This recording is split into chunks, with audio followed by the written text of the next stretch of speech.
네, 이번에는 1-2단원 혼합물의 분리와 관련된 형성평가를 보겠습니다. 중간에 설명을 들어서 모르는 부분은 직접 와서 물어보셔야지 계속 혼자만 끙끙 앓면은 시험 때도 모르고 계속 모르는 상태로 지나갈 수 있습니다. 자, 1번. 밀도차를 이용한 고체 혼합물의 분리. 밀도차를 이용할 때는 고체 혼합물, 액체 혼합물 두 개가 있었는데 고체 혼합물에 대한 물음이에요. 자, 그림은 쭉정이를 걸러내고 속이 찬 좋은 벽실을 분리하기 위해 벽실을 소금물에 넣은 모습이라고 합니다. 어떤 특징을 이용하는 것인지.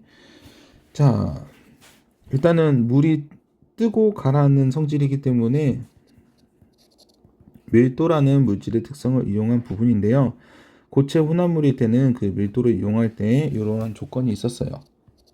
고체 물질을 녹이지 않으면서 두 고체 물질의 중간 밀도를 가지는 액체. 여기서는 쭉정이, 속이 찬 벽시 두 가지 중에서 쭉정이는 밀도가 작고 벽시가 밀도가 큰 편이었는데 쭉정이와 벽시 중간 사이즈의 중간 밀도의 소금물을 만들고 두 개를 나눴죠. 그리고 쭉정이 벽시도 좋은 벽시도 녹이지 않는 물이기 때문에 두 물질의 고체 혼합물을 분리할 수 있었습니다. 자, 이번에는 밀도차를 이용한 액체 혼합물인데요. 액체 혼합물에서 가장 흔하게 분리되는 방법은 분별 갈대기를 이용하는 겁니다.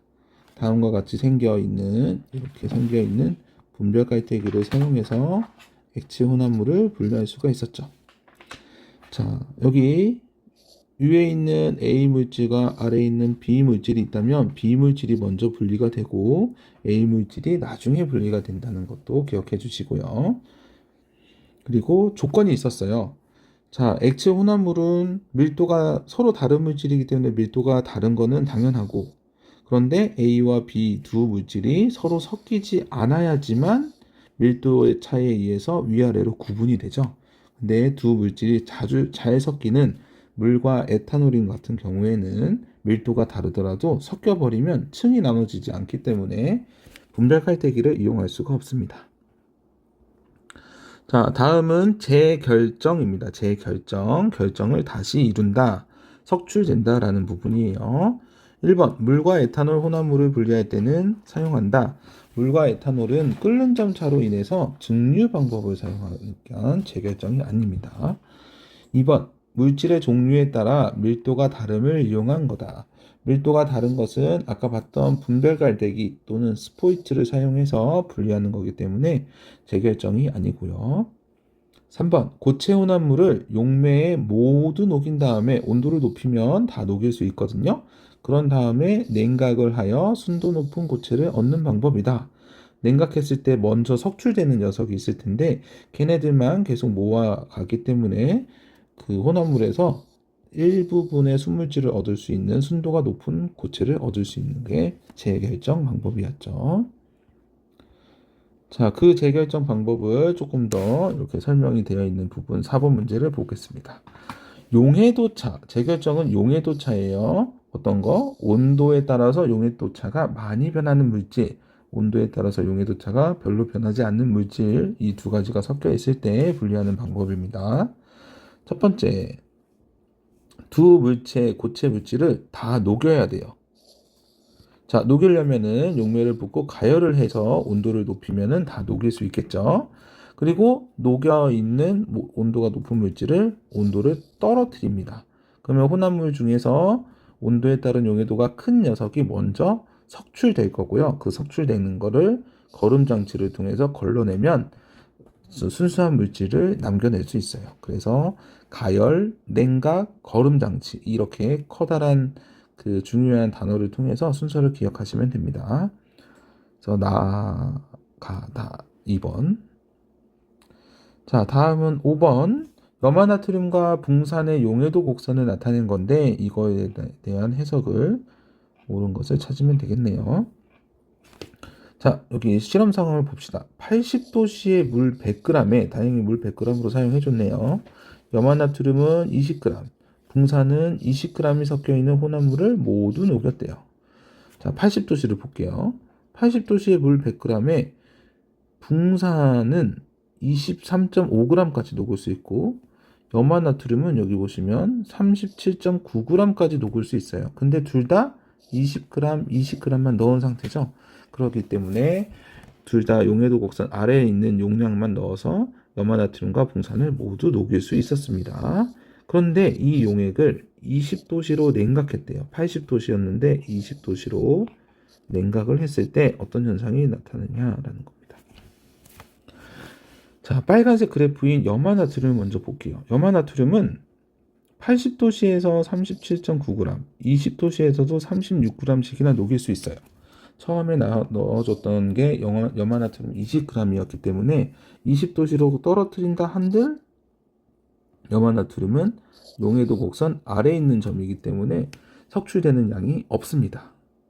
근데 붕산인 경우에는 용해도 곡선 파란색 선의 80도씨에서는 아래, 붕산의 20g이 아래에 있는 그 위치여서 불포화 용액이었지만 20도씨가 됐을 때는 5g밖에 녹이지 않는 상태인데 원래는 20g이나 넣어줬죠. 그래서 석출되는 양이 발생하게 되는 겁니다. 그 양은 내가 넣어준 20g에서 20도씨의 용해도 5g을 빼줘야겠죠. 그러면은 이렇게 붕산 15g을 얻을 수 있습니다. 여기 아래도 적어놨는데 20도씨의 붕산의 용해도는 5g이므로 처음에 20g에서 5g만 녹아져 있고 15g이 석출된다. 20도씨의 염화나트륨 20g은 용해도 곡선 아래에 위치해 있기 때문에 불포화 용액이고 석출이 없다. 모두 녹아 있다라는 뜻이죠. 불포화 용액이. 그래서 붕산 15g이 답이 되겠습니다. 자, 다음은 6번. 그림과 같은 실험 장치를 이용해서 분리하기 적절한 혼합물. 자, 그림을 보시면은 혼합물을 가열 플레이트를 사용해서 가열시키고 있죠. 그리고 가열돼서 액체 상태가 기화가 되면 가느다란 관을 통해서 찬 물을 만나게 돼서 냉각이 됩니다. 자, 여기서 헷갈리지 말아야 될 게 재결정도 가열을 했고 냉각하는 과정이 있는데 이 부분은 액체인 부분을 기체로 만들고 그리고 그 기체인 녀석을 찬물을 만나서 다시 액체가 되게끔 하는 부분이라서 재결정 방법이 아니고 증류라는 방법입니다. 증류. 자, 증류를 사용할 때는 끓는 점 차이를 이용한 건데 1번 보시면 물과 소금, 물이 소금에 녹아 있죠. 그래서 끓는 점 차, 소금은 1400도, 물은 100도씨에서 끓기 때문에 끓는 점 차를 이용하면은 물이 먼저 끓어서 나올 수 있지만 이 부분에서의 증류 방법은 여기 밀도가 적혀 있기 때문에 틀린 부분이 되겠죠. 자, 2번 물과 식용유. 물과 식용유는 서로 섞이지 않는 물질이기 때문에 끓는 점 차를 이용할 수도 있긴 하겠지만 그보다는 그 밀도차를 이용해서 이용하는 게 더 현명한 방법이겠죠. 그래서 2번도 틀렸고 그 다음에 물과 에탄올. 물과 에탄올은 서로 다른 물질이지만 잘 섞여요. 그래서 섞여서 밀도차를 이용하기보다는 끓는 점차를 이용해서 78도씨 부근에서 먼저 끓어나오는 에탄올 그리고 100도씨 부근에서 끓어나오는 물 이렇게 따로따로 얻어낼 수 있습니다. 네, 그래서 이렇게 3번이 맞는 보기죠. 자, 그림은 물과 에탄올 혼합물의 가열 곡선을 나타낸 것이다. 자, 물과 에탄올이라는 액체를 가열했으니까 기체로 변하겠죠. 자, 처음에 A 구간에서는 물과 에탄올이 둘 다 액체 상태로 존재를 할 거예요. 근데 B 구간에 보면은 수평에 가까운 구간이 생겼죠. 그러면 누군가 끓기 시작했다는 건데 물은 100도씨 넘어서야 끓지만 에탄올은 80도씨 부근에서 끓어나오겠죠. 그래서 에탄올이 점점 기체 상태로 변하고 있는 상태입니다. 그 C 상태에 오면은 에탄올은 모두 다 기체로 변했기 때문에 물만 남아있고 물은 100도씨에서 다시 기체로 변하는 끓는 점 상태의 수평 구간을 얻어낼 수 있습니다. 자, A1번 A 구간에서 혼합물의 온도가 높아진다. 네, 물과 에탄올의 혼합물의 온도가 쭉 가열하니까 높아지고 있고요. B 구간에서는 주로 에탄올이 끓어나온다. 에탄올은 78도였지만 물을 만나서 80도 부근에서 끓기 시작하거든요. 그래서 주로 에탄올이 나온다. 일부의 물도 같이 나오기 때문에 주로라는 말을 쓴 겁니다. B, 3번. B 구간의 온도는 순수한 에탄올의 끓는 점보다 약간 높다. 네, 에탄올은 78. 몇 도에서 이제 끓어 나오는데 지금 보시면 80도씨 위에서 끓고 있죠. 물과에 섞여 있는 혼합물이기 때문에 끓는데 방해를 받아서 조금 더 높은 온도에서 끓기 시작하는 겁니다. 그래서 3번도 맞는 말이고요. 4번 C 구간에서 물이 끓어나온다. 물은 C 구간에서 온도가 높아지고 있죠. 차가운 물에서 뜨거운 물로 변하고 있습니다. 점점 더 뜨거운 물로. 그래서 물이 끓어나온다는 D 구간이고요. 5번 D 구간에서 끓는 점이 높은 물질이 끓어나온다. 물과 에탄올 중에 에탄올, 끓는 점이 낮은 물질은 B 구간에서 먼저 끓었고 그러면 나머지 물만 남아있기 때문에 그 끓는 점이 높은 물만 남아있는 D 구간에 대한 설명이 맞죠. 자, 다음은 8번. 다음은 고깃국에서 기름을 분리하는 방법에 대한 설명이라고 합니다. 고깃국을 끓이면 기름이 국물 위로 뜬다. 밀도 차이에 의해서 그 위로 뜨겠죠. 그런데 건너낼 때는 밀도 차를 이용하지 않습니다. 자, 이때 얼음을 담근 국자를 국 표면에 살짝 담그면 차가운 얼음, 그래서 차가운 국자인 녀석을 국 표면에 살짝 담그면 위에 떠 있는 기름이 차가운 국자 표면에 닿아서 응고가 되는 거예요.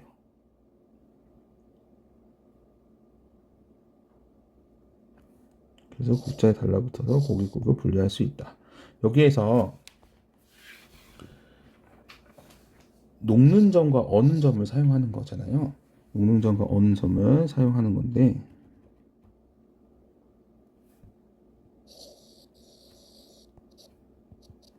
높은 온도에 있는 녀석을 떨어뜨려서 뭔가 응고를 시키는 건데 이 첫 번째에서 응고가 되는 녀석이 녹는 점이 높은 물질입니다. 더 낮은 온도인 0도씨가 되면 그때는 물이 얼기 시작하겠죠. 근데 여기 위에서는 고깃 기름이 액체에서 고체로 굳어가는 녹는 점이 높은 물질 고깃 기름이 먼저 응고가 되고 있습니다. 그 부분을 좀 기억해 두세요. 기름이 물보다 높은 온도에서 응고한다. 그래서 녹는 점이 기름이 더 높다. 녹는 점이 높은 물질이 먼저 분리된다. 이 부분을 꼭 기억해 주시기 바랍니다. 자, 다음은 9번. 원유를 분류하는 증류탑입니다. 증류. 먼저 끓인 다음에 냉각을 해서 물질을 얻어내는 방법이죠.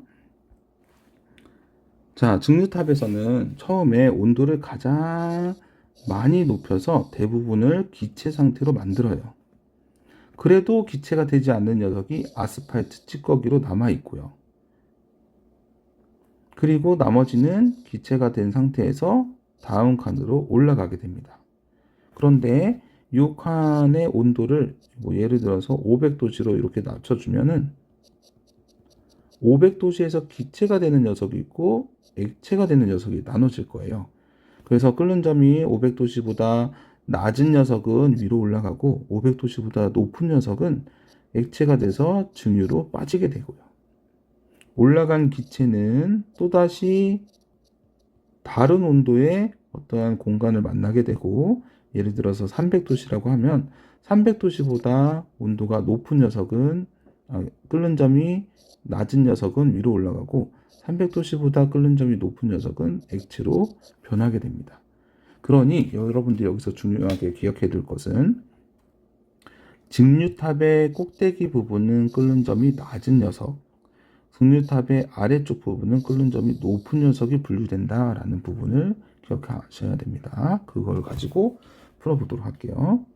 등유가 중유보다 끓는 점이 낮다. 중유가 더 등유보다 아래에 있기 때문에 끓는 점이 낮은 거는 등유가 되겠죠. 등유가 끓는 점이 낮다. 그래서 틀렸고. 증류탑의 위쪽으로 갈수록 온도가 점점 낮아져서 끓는 점이 낮은 녀석을 얻어낼 수 있습니다. 혼합물을 이루는 성분의 끓는 점 차를 이용한 거죠. 기체로 만든 다음에 액체로 내려놓고 있기 때문에 끓는 점차입니다. 기체와 액체의 관계인 끓는 점차. 4번 끓는 점이 낮은 물질은 증류탑의 높은 곳까지 기체 상태로 올라간다. 온도를 낮추더라도 끓는 점이 더 낮기 때문에 기체 상태로 남아서 위로 올라가는 거죠. 맞고요. 5번 염전에서 재수확한 천일염에서 쓴맛을 내는 성분을 제거하는 것은 재결정 방법입니다. 재결정을 반복을 해서 순도가 높은 쓴맛이 제거된 소금을 얻어내는 거죠. 자, 다음은 혼합물 분리의 이용 사례. 아스피린이라는 약을 정제할 때는 용해도차를 이용해서 순도가 높게끔 만들고요. 혈액을 원심 분리할 때는 밀도가 큰 녀석인 혈구가 가라앉는다고 했었죠. 그래서 밀도차를 이용한 거고. 금속의 순도를 높이기 위해서 금속을 잠깐 녹였다가 고체를 녹였다가 액체로 만들고 그 액체가 다시 굳어져서 고체가 되는 고체와 액체 관계이기 때문에 녹는 접임이고, 바닷물에서 식수 얻기, 바닷물이 액체인 상태에서 기체로 날려보내고 걔를 다시 액체로 얻어내고 있기 때문에 끓는 점 차이, 액체와 기체 관계인 끓는 점 차이를 이용한 겁니다. 자, 이제는 형성평가 2회를 보도록 하겠습니다. 1번 밀도차를 이용한 분리, 밀도차를 이용한 분리의 예를 보시면 바다에서 유출된 기름은 바다 위에 뜨고 가라앉지 않죠. 섞이지도 않고요. 그래서 밀도차를 이용해서 분리할 수 있고요. 오래된 달걀과 신선한 달걀도 밀도에 차이가 있다고 했었습니다. 그래서 중간 밀도의 액체를 사용하면 분리를 할 수 있고, 그런데 소주꼬리에서 탁한 술에서 맑은 술을 얻는 방법은 증류를 통해서 끓는 점차를 이용한 방법이기 때문에 밀도차와는 연관이 없고요. 자, 두 번째 부분은 고체 혼합물의 분리예요. 여기 보시면 간장통을 만드는 HDPE라는 플라스틱은 0.94, 그리고 페트병인 것은 1.35, 그리고 PS 플라스틱의 경우에는 1.06이라는 서로 다른 밀도 값을 가지고 있죠. 자, 이 소의 종류의 혼합물이 되어 있을 때 분리하기 위해서 액체를 골라내라고 했는데, 세 종류의 플라스틱을 이렇게 나열을 해보면 0.94, 1.06, 1.35의 크기를 가지고 있죠. 이 물질을 분리하기 위해서는 중간 밀도의 액체가 필요합니다. 그래서 0.94와 1.06의 중간 밀도를 가지고 있는 물질 하나, 그리고 1.06과 1.35 사이의 중간 밀도를 가지고 있는 액체가 두 개 이렇게 필요합니다. 그래서 A 0.82는 0.94보다도 작기 때문에 안 되고, B 물질 1.0은 0.94와 1.06 사이에 있기 때문에 가능하고요. 그리고 C도 1.27이라는 값이 1.06과 1.35라는 중간 밀도의 값이기 때문에 가능하고요. D 물질의 1.54는 1.35보다도 크기 때문에 이 아래쪽에 있는 물질을 구별할 수 없겠죠. 그래서 중간 밀도인 B와 C가 답이 되겠습니다. 자, 다음에 밀도차를 이용한 액체 혼합물의 분리는 이렇게 분별 깔때기라는 녀석을 사용해서 밀도차를 사용해 가지고 분리를 할 수 있죠. 자, 이번에는 4번. 고체 혼합물의 용매를 모두 녹인 다음에 냉각해서 순도가 높은 고체를 다시 얻는 과정을 재결정이라고 했죠. 여기 그림과 같이 그 온도를 높이면서 저어서 다 녹이고 있는 모습, 찬물을 넣어서 석출되는 녀석을 찾아내는 거, 그리고 석출된 것을 거름종이를 통해서 걸러내는 거, 이 세 가지 과정이 재결정 과정입니다. 자, 용해도차, 그 재결정과 관련된 분리인데요. 5번 그림은 고체 물질 A에서 E의 용해도 곡선을 나타낸 것이다. 온도에 따른 용해도 차이를 이용하여 분리하기에 가장 쉬운 것끼리.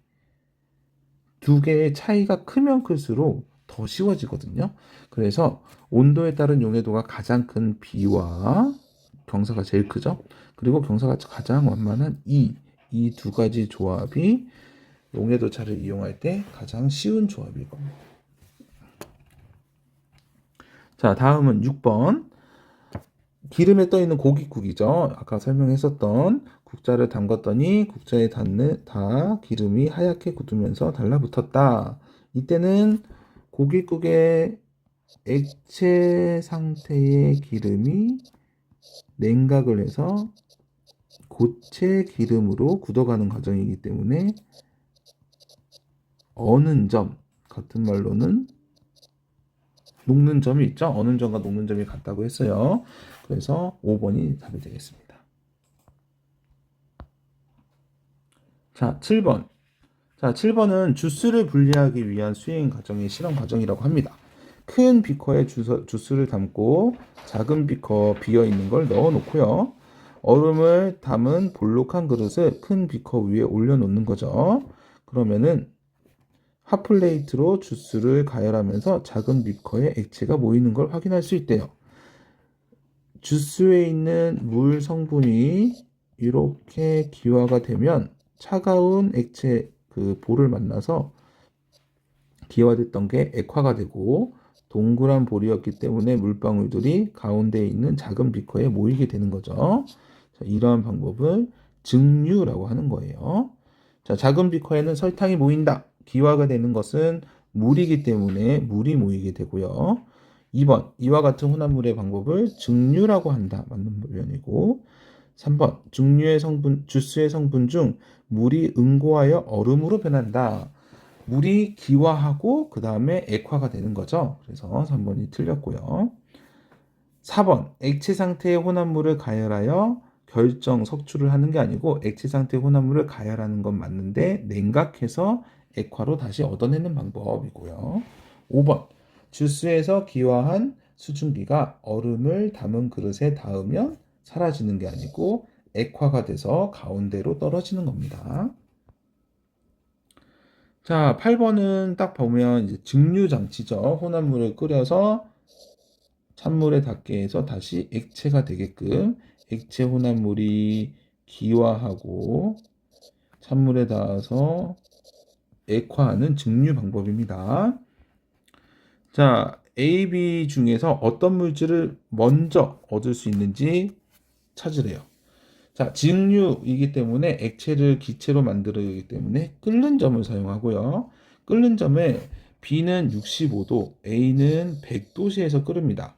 낮은 온도에서부터 점점 가열하고 있기 때문에 낮은 온도에서 65도에 먼저 닿게 되고 그 다음은 100도씨에 닿게 되겠죠. 그래서 B 물질이 끓는 점이 낮아서 먼저 분리가 되는 거예요. 아래 이렇게 많이 적어놨는데 한번 읽어봅시다. 증류장치이므로 끓는 점 차이를 이용해야 된다. 낮은 온도의 액체 상태에서부터 점점 가열하므로 끓는 점이 낮은 물질이 먼저 기화되고 시험관으로 이동하여 액화되니까 끓는 점이 낮은 비물질이 먼저 나온다. 이렇게 적혀 있습니다. 자, 다음은 9번. 9번은 스타이로폼 조각, 모래, 소금이 섞여 있는 혼합물을 분리하기 위한 실험 과정이라고 합니다. 자, 가를 보시면 혼합물을 물에 부은 다음에 떠오른 스타이로폼. 위로 떠올랐다는 것은 밀도 차이죠. 그때 떠오른 조각을 뜰채라는 도구를 사용하면은 떠오른 걸 물을 빼고 스타이로폼만 건져낼 수 있겠죠. 그래서 여기는 가는 밀도. 소금물과 모래의 혼합물을 거름장치로 한대요. 소금은 물에 녹아져 있고 모래는 물에 녹지 않았기 때문에 녹지 않은 녀석이 거름장치에 걸러져서 모래를 분리할 수 있는 겁니다. 자, 여기서는 여러분들이 모래가 가라앉아 있다는 생각에 밀도 차이라고 많이 오해를 하는데요. 그런 게 아니고 물에 소금은 녹고 모래는 안 녹고 안 녹고 녹다가 용해라는 말이었죠. 그래서 용해도차를 이용한 겁니다. 모래는 용해도가 0이고 소금은 용해도가 있고 그래서 용해도가 있다 없다 용해도차를 이용한 부분입니다. 다 소금물을 가열하여 물을 증발시키고 소금을 얻는다. 소금물에서 물은 100도씨 근처에서 끓지만 그 소금은 1400도, 1500도가 돼야 되잖아요. 그래서 물이 먼저 끓는다. 그래서 끓는 점을 찾아내는 겁니다. 그래서 가나다 물질의 특성을 어떤 걸 이용했는지 알아보는 거예요. 자, 10번 마지막 문제이죠. 자, 우유를 원심 분리기에 넣고 회전시켜서 성분 물질을 분리하는 모습이다. 그러면 우유가 분리된 이후에는 끓은 성분이 위에, 무지방 우유가 아래쪽에 이렇게 존재를 한다고 하네요. 자, 분리를 하게 되면 이쪽의 원심력이 커져서 이쪽에는 밀도가 큰 물질.